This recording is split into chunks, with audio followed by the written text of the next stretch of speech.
Hello, Kate. Welcome to Coworking Out Loud. I'm so excited to chat with you. Well, thanks, Kat. It's great to be here, and thanks for inviting me.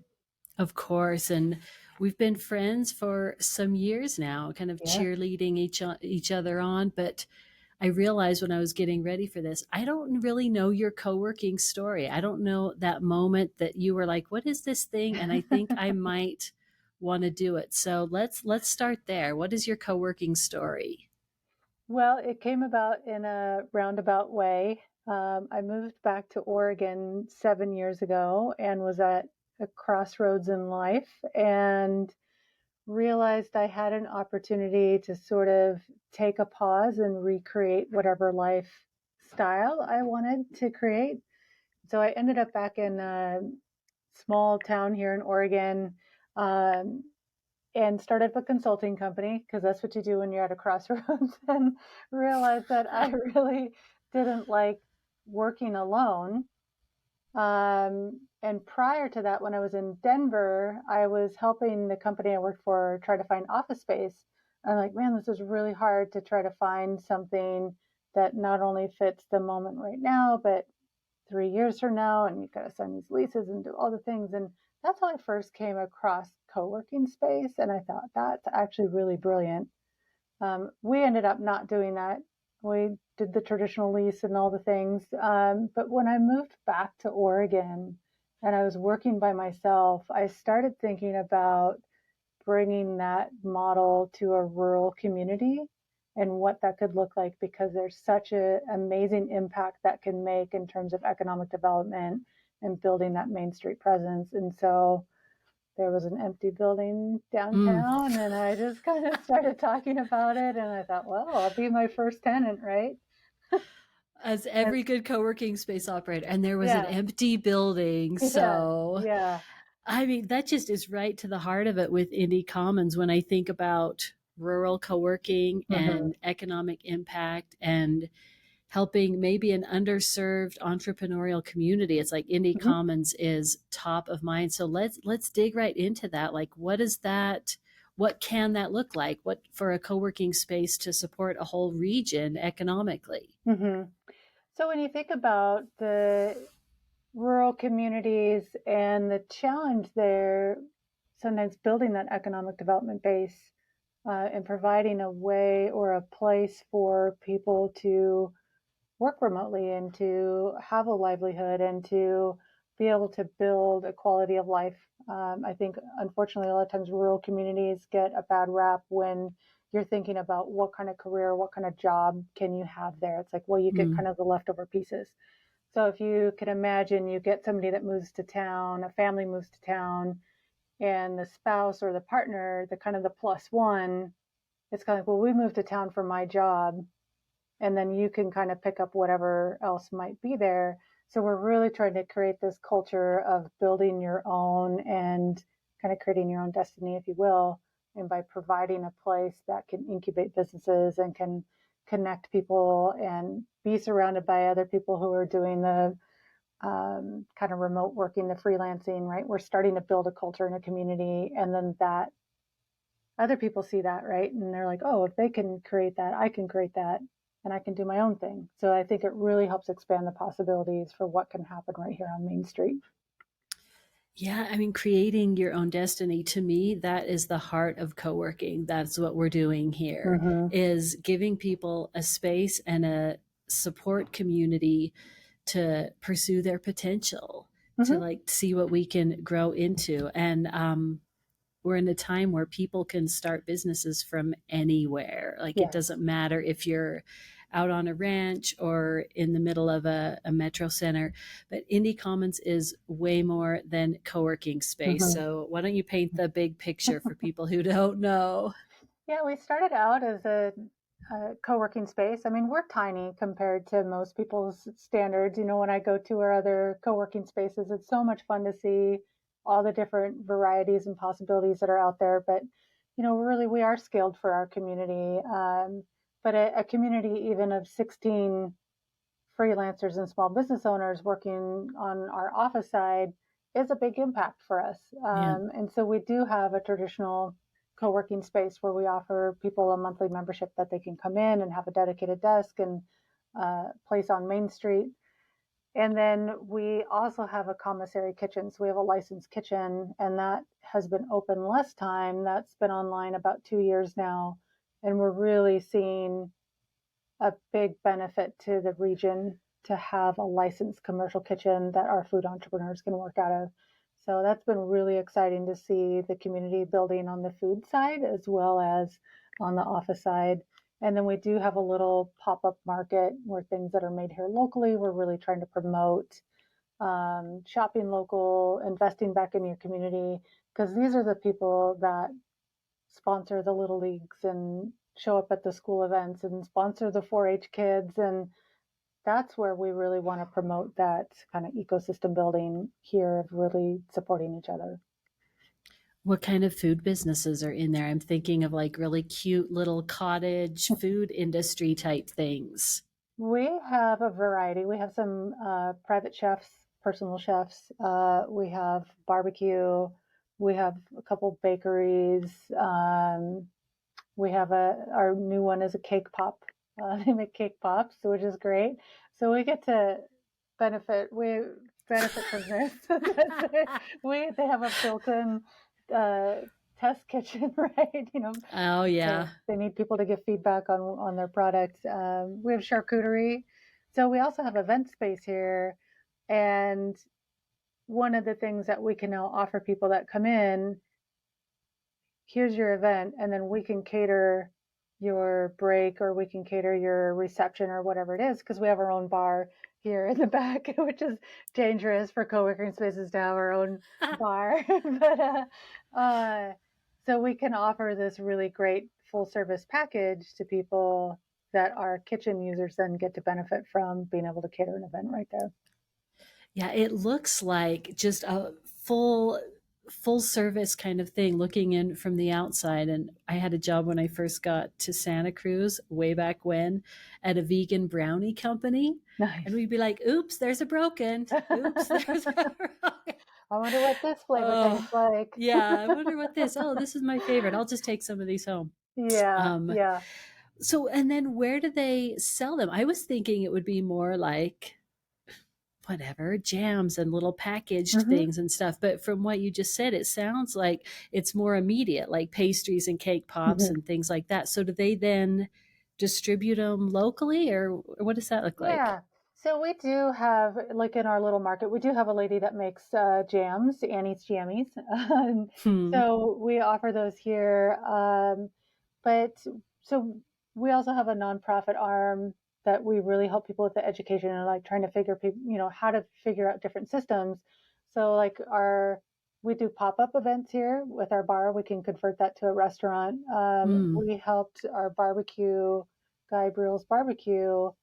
He really wanted to figure out, how do I make this work? And so we helped him set up the QR codes that we have at a couple of our local breweries. They order online, pay online. It spits out a ticket in our kitchen. He fulfills the order right there in the kitchen and then just walks it over to the brewery. So That's amazing. yeah, it's really cool to see that system because the food industry was hit really hard by COVID. So anything we can do to help people provide that pathway without having to open their own brick and mortar first is essential. And then they can use it as a proving ground if they Mm-hmm. are going to scale.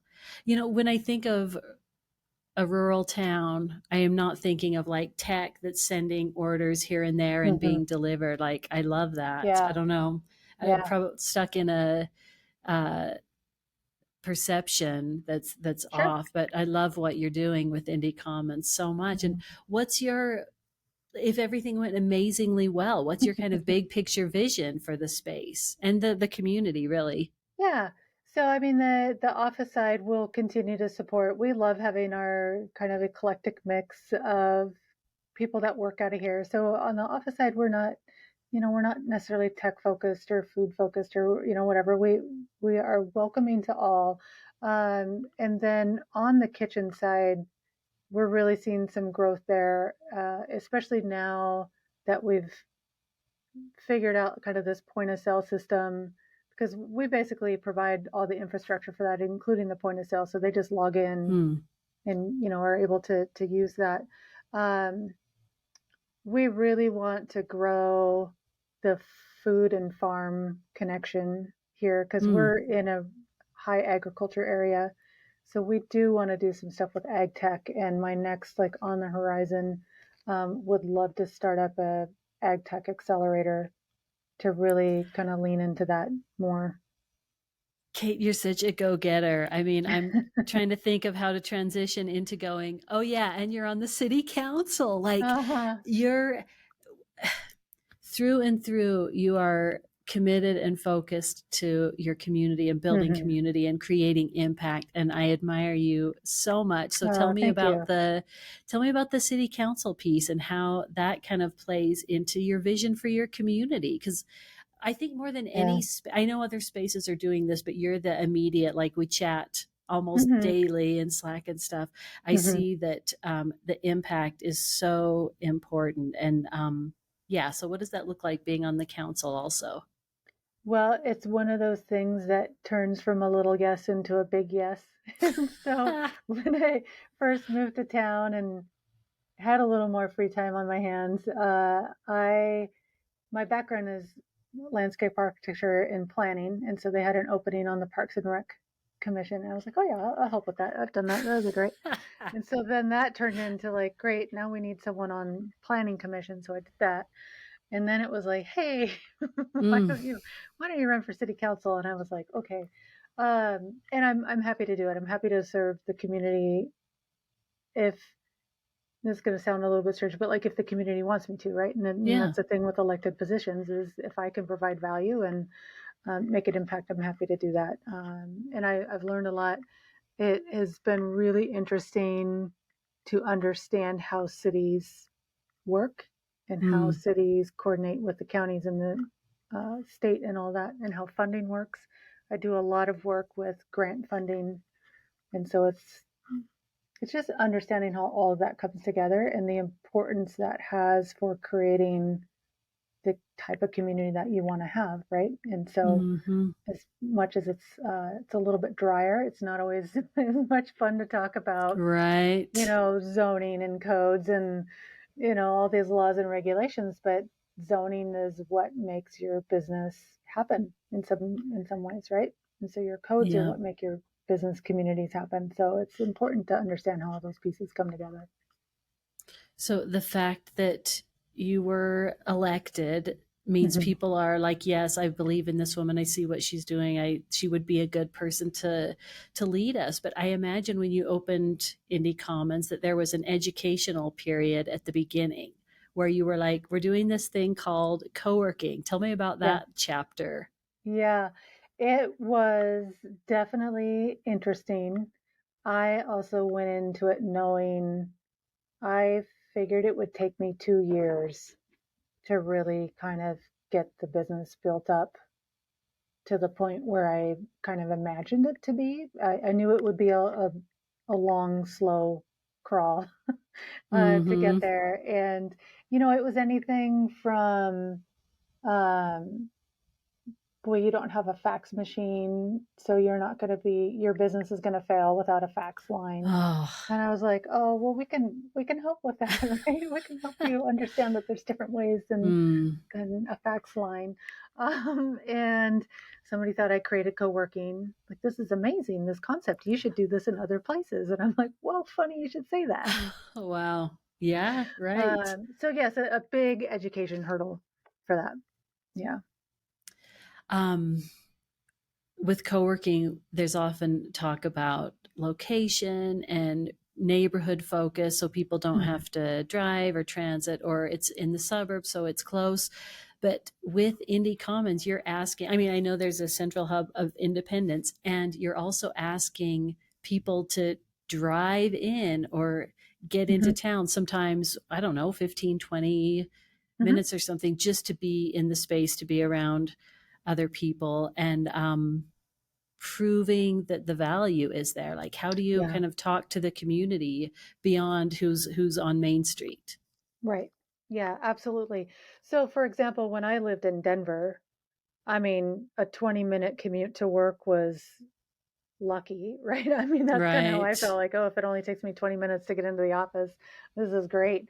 Whereas here, 20 minutes can be a long distance away. I mean, Yeah. frankly. So it really ge kind of looking at the geography here was pretty interesting in terms of like what is my kind of catchment area of who will come here, who's willing to drive here Mm-hmm. to get to the office space. Because, like you said, it has to be either you're really lonely, like you're really craving, Right. and I think so there are people that are like, yeah, heck yeah, I'll drive a half hour just to be kind of around other people. I might not do that every day, but I'll do that, a couple days a week. We are seeing that on the kitchen side, people will drive further because they can come in, Mm-hmm. they could book the kitchen for a day, knock out a bunch of product for a month or several weeks at a time. So that's a different model. But in terms of the office side, um, yeah, it has been kind of really interesting to learn like what area people will drive from. Yeah, what is your catchment area? Because yeah, like 20 minutes in the country is like Hmm. farm, open space, drive and drive and drive. Yeah, I do think it is about 20 minutes that somebody is Yeah. willing to kind of routinely hop in here because that's the same distance. Like if I lived here in Independence and had a job in Salem or something like that, that would probably take me about 20 minutes, 20 to 30 minutes to commute. So that's been sort of my rule of thumb. And then do you have membership options that kind of cater to different things like the kitchen person who may only come Mhm. in for a day a month or something? Yeah, actually, the kitchen is by the hour. So that makes Mm, it really easy. And then on the co-working side, I offer the monthly memberships and we have two different desk sizes. And then it's interesting. I during COVID, I stopped doing the flex membership, but I'm thinking about spinning that up again. I've had a couple more people start asking about like, hey, I just need a place, once or twice, a week maybe, or a couple times a month. What does that look like? So probably we'll be starting that up again this sometime over the summer. I'll get that up and do you going have again. space for them? I do have space for them. I do. Yes. Yeah, nice. Good. Yeah. Good, Yeah. good, good. Let's shift gears a little bit. I want to talk about summer recess for entrepreneurs because it is Yeah. so cool. Like I think of like here in Park City trying to do things with the marketing club, make it interesting, give people ways to connect and network, and you just completely next leveled it. So tell me about what you're doing with the summer recess idea. Yeah, it came about. There's a group of us that do Fight Club a couple times a month in the morning. And we were talking about that difficulty of carving out time or not feeling guilty as an entrepreneur to take advantage of summertime. And some of our friends were like, oh, yeah, I'm going to take a long weekend. And we're like, man, how do we get to the point where we can like sneak away from work?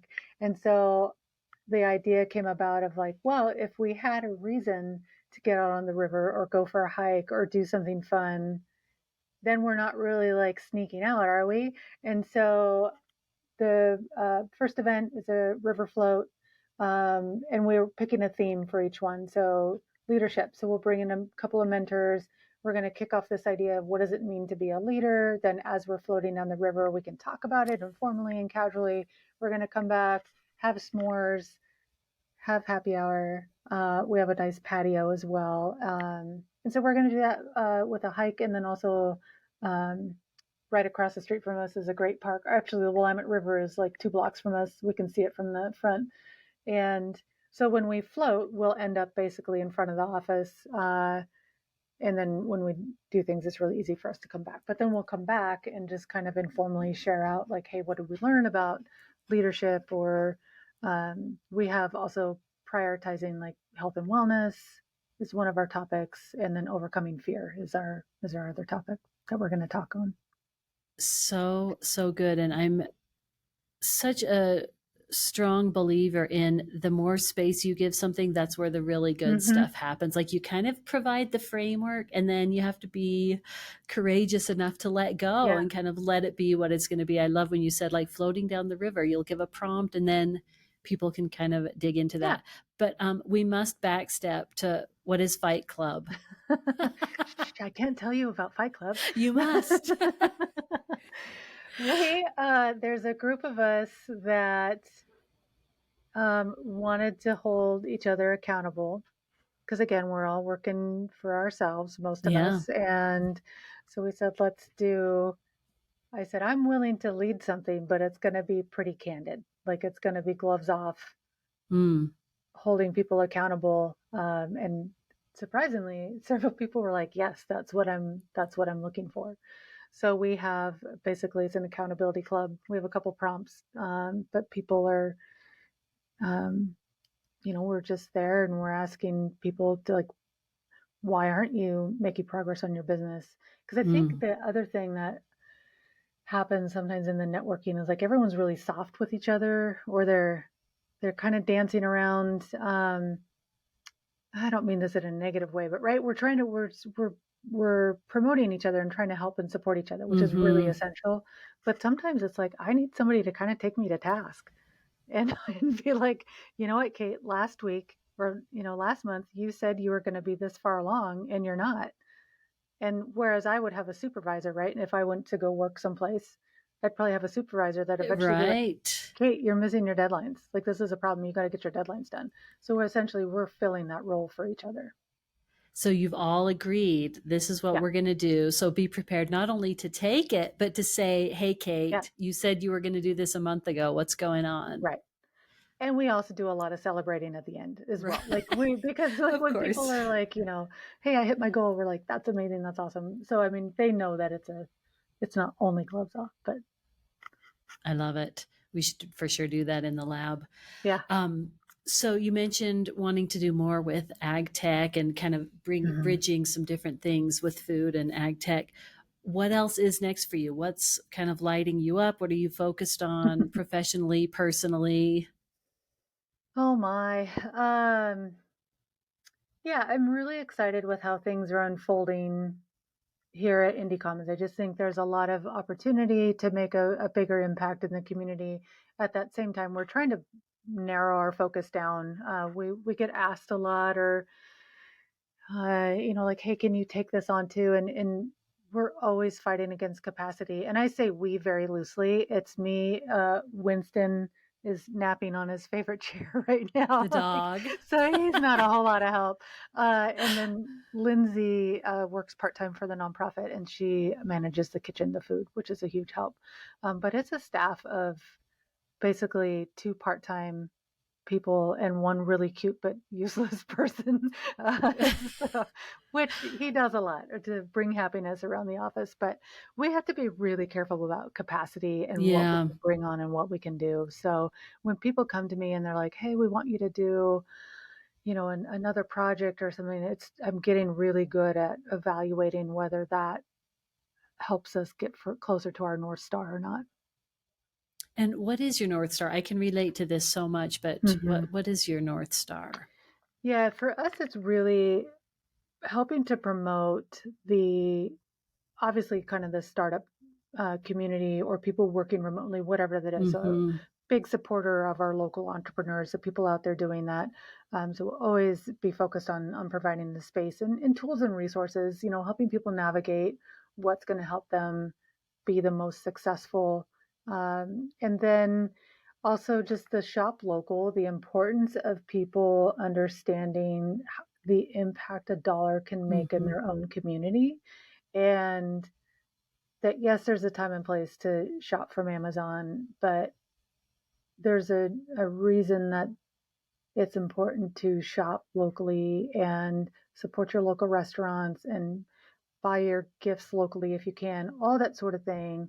Um, it it can really make a community shine when people embrace that sort of culture and really lean into that. Um, I think we're really excited about creating that same culture for shopping locally with food systems. So, and that includes we're looking at creating a platform where our smaller growers can be selling to local restaurants Mm-hmm. and other places so that once you kind of get this system up and going, right, the idea is that it sort of feeds into itself. So restaurants are like, oh, now we know we have a reliable local source to buy our produce from. We aren't going to be going to the big, Yep. conglomerates as much. They probably still will. Frankly, they'll need to some extent. Um, and then how do we create pathways or systems for? There's a lot of food waste out there, frankly, with Yep. local growers. So can we take that product and somehow process it here in the kitchen and then make it shelf stable? And whether we sell it, whether we donate it to the food bank so it's in some form more usable for their users, whatever it is, but how do we put that back into the community, essentially? So good, Kate. I love your Yeah. vision. I love your work. What is there anything else we should talk about before we jump off? Like, what else should I know? Yeah, I think that, the challenge that a lot of the co-working space operators have, right, the independent ones, is how do you make it all work? How do you make the numbers work? That's definitely a challenge for rural. I get asked that a lot. People are like, "Oh, I want one of these in my community. Just come open one here." And it's like it doesn't work. Like, It oh, doesn't work okay. that way. It's not a rubber stamp type project where Mm, um, you can do that. And I just explain to people, right? It's all about making community and um, building that community. So that looks different here in Independence than that does, say, in, 3 towns over, 4 towns over, yep. whatever that might be. And so that's the important part there. And then I think that the other thing that I'm really looking at in terms of like that future plan and how do I like I have my own consulting business as well. And so like how do I start kind of helping other communities do this though in a way that's meaningful for them and while still kind of keeping focused on Indy Commons and all the good things that we're Mm. doing here with our nonprofit as well. So I mean, building a truly like mutually supportive, vibrant community, it is high touch, high emotion, high engagement. Um, I've heard and chatted with numerous operators over mhm. the years where they're opening a second location. They're like, but how do you do this in another Mhm. location? Because it's not easily scalable. But you have such a cool model. I love what you're doing. And what is the best way? I'm sure people are going to want to learn more to connect with you. I think there are a lot of space operators who are trying to create impact in their town. And I think there are a lot Mhm. of rural operators who are feeling a bit isolated. So I am Yeah. always trying to find them. But what's the best way to connect with you and kind of follow up? Yeah. So the best way to connect is kate@indycommons.com. Always happy to, chat back and forth via email or schedule another time. And then also our website and run all There's the, Winston. well, yeah, package delivery. He's like, I want to be in the Yeah, show. yeah. I want to be here. I love it. Well, Yeah, Kate, yeah. I always get so inspired, and it's always a pleasure to chat with you. And Yes. yeah, I'm really honored that we're in the same orbit. Well, thanks, Kat, and thanks for all the work that you do. I mean, I can't tell you how valuable the lab has been. I mean, it's just been so great to get connected with that. I mean, talking about building community, right? That's exactly what we've done is build community, and it's just I love logging into Slack. Some days I'm not able to get to it as much as others, but it's just nice to know that there's people out there trying to overcome some of the same hurdles, the same obstacles, and to have that group that you can ask questions of and it's really phenomenal to have that lab family out there. I agree completely, and that's music to my ears, Kate. That's Yeah. the whole point of Yeah. it. But Yeah. yeah, I'm glad to have you in there. But thank you, and I will chat with you soon. All right. Thanks so much, Kat.